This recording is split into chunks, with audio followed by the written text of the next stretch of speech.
Le jeu vidéo est un média relativement récent à l'échelle de l'histoire. Depuis plusieurs années, des chercheurs comme Zanzied et des artistes comme Fumeto Ueda tentent de démontrer que le jeu vidéo peut être considéré comme un art à part entière. Aujourd'hui, ce n'est pas vraiment la question qui nous intéresse, mais plutôt celle du rapport qu'entretient les jeux vidéo avec la représentation des corps. Une question qui peut sembler assez banale au premier abord, mais qui met en lumière de nombreuses problématiques liées au genre, à l'ethnie et à la technologie. Partir du postulat que la représentation des corps n'est qu'accessoire dans un jeu vidéo est selon moi une grosse erreur. Je suis Dorché Marty, étudiant en Master Arts Pratiques et Recherche et Visuel, et j'écris actuellement mon deuxième mémoire en lien avec le jeu vidéo. Et je vous invite à m'accompagner dans ce podcast qui va durer un certain temps, où nous allons aborder la question des corps dans le jeu vidéo. Une question importante qu'on peut se poser, c'est qu'est-ce qu'un corps dans le jeu vidéo ? Bien souvent, le joueur incarne un personnage. Ce personnage peut avoir une origine, des souvenirs, une histoire, mais il est avant tout un corps. Ce corps peut être constitué de pixels pour les vieux jeux vidéo et de polygones pour les jeux un petit peu plus récents. Il représente l'empreinte du joueur dans un monde créé par des développeurs. Le corps incarné peut être humain, mais aussi animal, extraterrestre, microbien, ou toute autre forme qui est capable de se mouvoir. Ce corps existe dans la diégèse du jeu vidéo et cette enveloppe a été créée pour permettre au joueur de s'identifier à un personnage lors de sa découverte du jeu. À côté de cela, il existe aussi des corps qui ne sont pas contrôlés par le joueur, des personnages non joueurs ou aussi appelés PNJ. Ces derniers peuvent partager certaines caractéristiques avec le joueur incarné, mais ce n'est pas systématique. Ils peuvent être des ennemis ou des alliés, ils sont bien souvent là pour nous freiner à l'avancée de l'histoire ou pour nous aider dans cette dernière. Ces deux types de corps nous offrent une grande variété de représentations. Il existe une différence de représentation fondamentale entre un joueur qui incarne un personnage et les personnages non joueurs. Dans cette différence, les questions de genre, d'ethnie et de technologie viennent à creuser un écart encore plus important. Je pense qu'il est important de rappeler que ma recherche se base essentiellement sur des jeux dits commerciaux, et non sur les serious games ou les jeux créés par des artistes, donc les hard games. S'attarder à des jeux commerciaux est selon moi un bon choix, car c'est des jeux qui sont destinés à être achetés par à peu près tout le monde. Je pense que prendre un jeu vidéo qu'on peut trouver dans le commerce est de ce fait une bonne chose. BioShock, créé par Ken Levine et édité par 2K Games, sorti en 2007, est un jeu de tir à la première personne qui nous ramène à l'époque suivant la Seconde Guerre mondiale. L'histoire se déroule dans les années 60 donc, le personnage incarné par le joueur est le survivant d'un crash d'avion en pleine mer. Il découvre alors une ville sous-marine au nom de Rapture, construite par le multimilliardaire mégalomane Andrew Ryan juste après la Seconde Guerre mondiale, afin d'y réaliser ses rêves les plus fous, construire une société utopique loin de toute influence et morale du monde extérieur. Le but de notre protagoniste est d'abord de survivre dans cette ville qui n'est devenue plus que l'ombre d'elle-même. Toute la population est devenue folle à cause d'une drogue fictive sous-marine qu'on appelle Advent.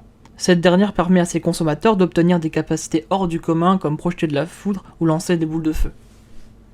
Cette drogue elle est en fait butinée sur des êtres vivants par ce qu'on appelle des petites sœurs, des petites filles qui ont été génétiquement modifiées contre leur gré, et elles sont protégées par ce qu'on appelle des Big Daddy ou protecteurs en français, des créatures mi-homme, mi-machine, enfermées dans une sorte d'immense scaphandre terrifiant. Le contexte étant établi, je pense que maintenant nous pourrons rentrer dans l'analyse. On va d'abord commencer par le héros. Le protagoniste du jeu incarne le moi. Grâce à l'utilisation de la vue subjective, nous devenons nous-mêmes le héros de l'aventure. Son visage ne nous est jamais montré, sa voix reste silencieuse, seules ses mains sont visibles, marquées d'un étrange tatouage en forme de chaîne. Un symbole qui peut évoquer le lien entre le joueur et son avatar. À vrai dire, le personnage est une coquille vide, obéissant aux actions dictées par le joueur et par le scénario via la manette. C'est justement cette absence de personnalité qui le définit, et qui permet à chacun d'y projeter sa propre interprétation, selon moi. La représentation du corps du protagoniste se limite essentiellement à ses mains.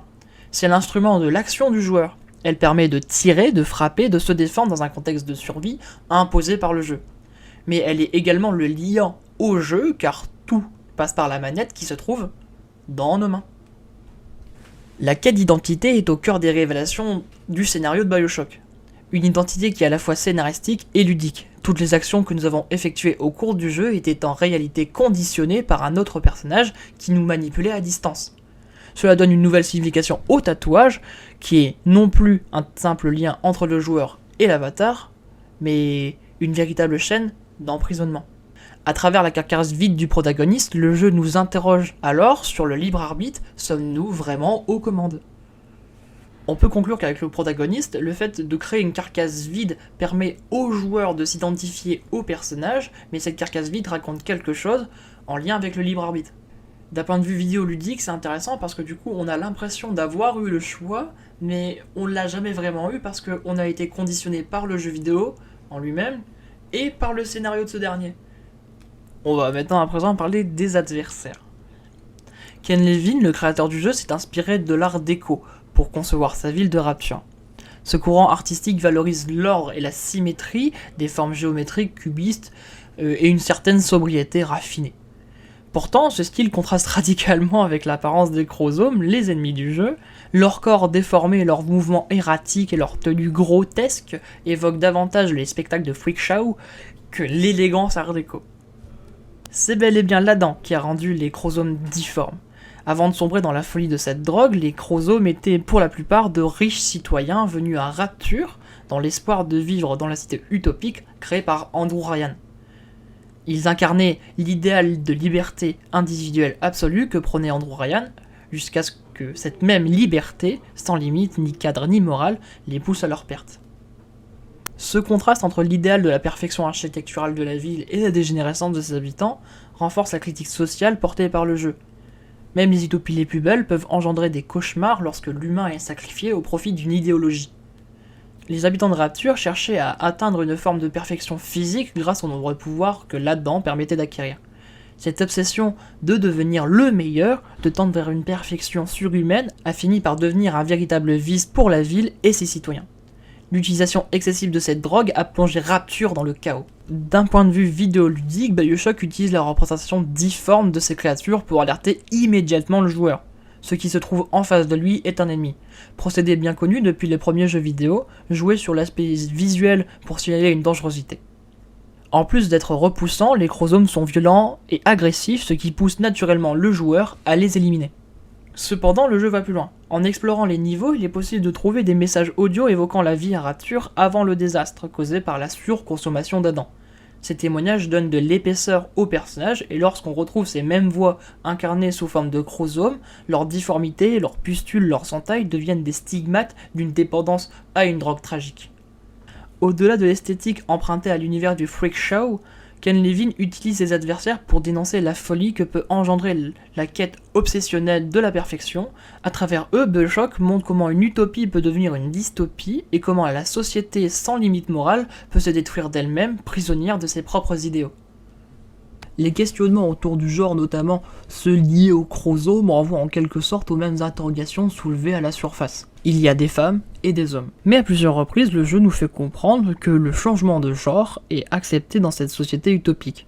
Ce qui est très en avance sur son temps, surtout si on replace le jeu dans le contexte de sa diésèse, donc les années 60. Bon, après l'énorme topo sur les ennemis, je pense qu'il est important de parler des alliés. Pour transporter l'Adam, Ken Levine eut l'idée de transformer des petites filles en glaneuses comme expliqué plus tôt. Ce choix est justifié dans le scénario par le scientifique à l'origine de la découverte de l'Adam, qui explique que ces petites filles possèdent un génome particulièrement compatible avec cette substance. Mais au-delà de la logique narrative, ce choix a une portée ludique et morale très forte. La représentation des récolteuses de drogue sous des traits de petits enfants joue directement sur la conscience du joueur. Comme il est essentiel de ne pas tuer ces sources d'Adam, les illustrer sous une apparence de petites filles crée un lien émotionnel intense. Cela empêche le joueur d'agir sans réfléchir et l'oblige à confronter ses choix éthiques dans le jeu. Les petites sœurs sont incapables de se battre. Elles sont petites, fragiles, sales, vêtues d'une simple robe, mais armées d'une immense seringue avec laquelle elle extrait l'Adam des cadavres. Ce contraste entre son apparence innocente et sa fonction morbide renforce le malaise.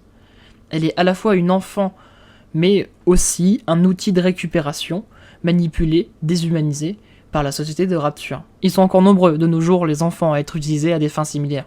Et vu que le jeu se passe au lendemain de la Seconde Guerre mondiale, j'ai envie de faire un parallèle avec la jeunesse hitlérienne, mais pas sûr que ce soit vraiment dans le sujet.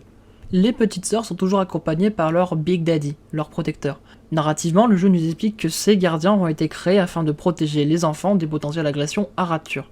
Les Big Daddy sont d'immenses hommes enfermés dans des scaphandres lourds, semblables à celui des plongeurs industriels. Ils ne parlent plus et semblent être totalement déshumanisés. Mais ils possèdent une force physique redoutable. Dans le gameplay, ils jouent un peu le rôle d'un mini-boss.